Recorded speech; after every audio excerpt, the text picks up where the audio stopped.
Critics of Austin's new convention center say they'll decide in the next day or two whether to appeal after losing a lawsuit. Austin United PAC claimed the city clerk wrongly rejected petition signatures to put the property's future on the May ballot. But over the weekend, a judge ruled the city acted lawfully. That petition drive came up about 500 signatures short of the number needed to let voters decide. KVUE's Adam Bennett is live for us downtown. Adam, this decision comes after the old convention center has already been torn down to make room for the new one, and construction's already going on there. That's right, Mark. The old convention center used to be just behind the fence behind me, but now that site is literally a giant hole in the ground that spans about 6 blocks. Now, critics still think that voters should decide what will go on that site in the future. But now that deadline to put something on the May ballot is quickly approaching.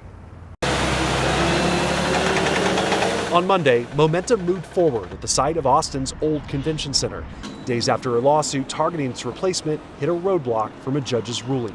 Of course, we were disappointed by that and surprised. Bill Bunch is a lawyer for the plaintiffs, Austin United PAC. He believes signatures of people living in unincorporated areas near city limits, known as ETJs, should have been counted in their ballot petition.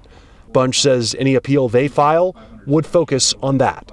We're looking at a 2 or 3 week window to figure out if there would be a May election ordered. And if they don't hear from the courts in that time frame, we can do a slower appellate process to force this one onto the November ballot.